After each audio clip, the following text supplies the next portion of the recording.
మహబూబ్ నగర్ స్థానిక సంస్థల ఎమ్మెల్సీ ఉప ఎన్నికకు సర్వం సిద్ధమైంది. కసిరెడ్డి నారాయణ రెడ్డి కల్వకుర్తి ఎమ్మెల్యేగా గెలిచి ఎమ్మెల్సీ పదవికి రాజీనామా చేయడంతో ఉప ఎన్నికొచ్చింది. నేటి నుండి స్థానిక సంస్థల ఎమ్మెల్సీ నామినేషన్ల స్వీకరణ ప్రారంభం కానుంది. ఈ నెల 11వ తేదీ వరకు నామినేషన్ల ప్రక్రియ కొనసాగనుంది. 12వ తేదీన నామినేషన్ల పరిశీలన, 14వ తేదీ వరకు ఉపసంహరణలు జరగనున్నాయి.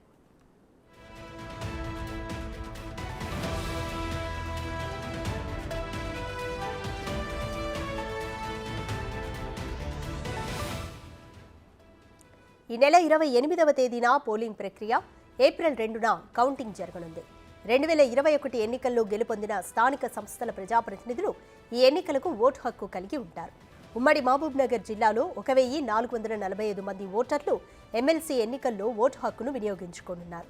ఇందులో 644 మంది పురుష ఓటర్లు ఉండగా 801 మంది మహిళా ఓటర్లు ఉన్నారు.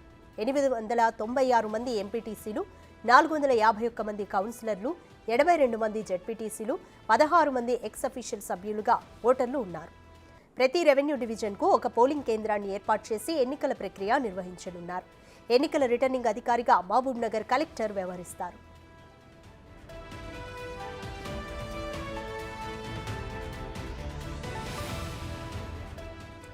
అసెంబ్లీ ఎన్నికల్లో చాలా మంది పార్టీలు మారారు.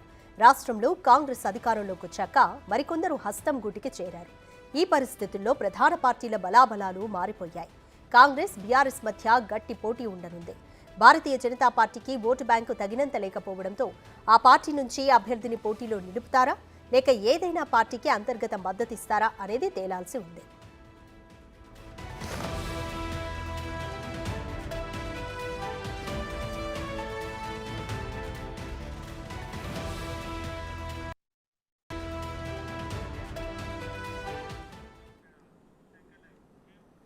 కంప్లీట్ డీటెయిల్స్ మా ప్రతినిధి శంకర్ అందిస్తారు.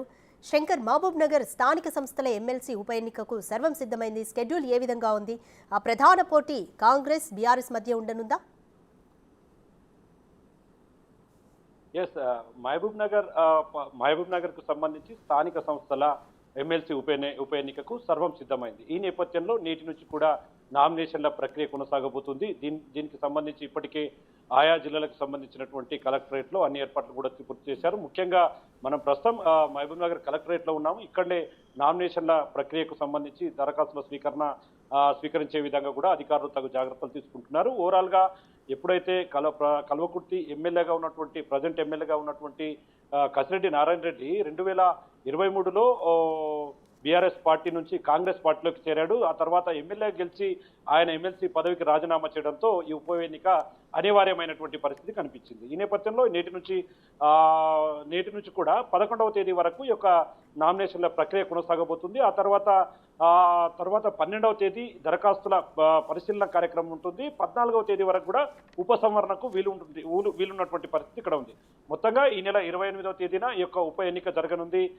తిరిగి 22వ తేదీన కూడా దీనికి సంబంధించినటువంటి కౌంటింగ్ ప్రక్రియ కొనసాగబోతుండడంతో ఆయా పార్టీలకు సంబంధించినటువంటి నాయకులంతా కూడా దీని మీద కసరత్తులు ఇప్పటికే ముమ్మరం చేసినటువంటి పరిస్థితి కనిపిస్తుంది. ముఖ్యంగా 2021లో ఉమ్మడి పాలమూరు జిల్లాకు సంబంధించి 2 ఎమ్మెల్సీలకు గాను కసిరెడ్డి నారాయణ రెడ్డి, కూచుకుల దామోదర్ రెడ్డి వీరిద్దరు కూడా ఇప్పుడు బీఆర్ఎస్ పార్టీని వీడి కాంగ్రెస్ పార్టీలో చేరాడు. అప్పట్లో బీఆర్ఎస్ పార్టీ బలం ఎక్కువగా ఉండడంతో అప్పుడు ఏకగ్రీవంగా ఎమ్మెల్సీ కసిరెడ్డి నారాయణ కూడా అప్పుడు ఎన్నుకున్నారు. దీంతో ఆయన ఎమ్మెల్యేగా గెలిచిన తర్వాత పదవికి రాజీనామా చేయడంతో ఈ యొక్క ఉప ఎన్నిక కూడా పూర్తి స్థాయిలో అనివార్యంగా మారింది. దీంట్లో గతంలో 2021కి సంబంధించి స్థానిక ప్రజాప్రతినిధులకు మాత్రమే ఓటు హక్కు కలిగి ఉండేలాగా కూడా ఇది కనిపిస్తుంది. మొత్తంగా దీంట్లో 1445 మంది ఓటు హక్కును వినియోగించుకునే పరిస్థితి కనిపిస్తుంది. ముఖ్యంగా వీటిలో 896 ఎంపీటీసీలు, అదేవిధంగా 86 మంది జెడ్పీటీసీలు, 456 మంది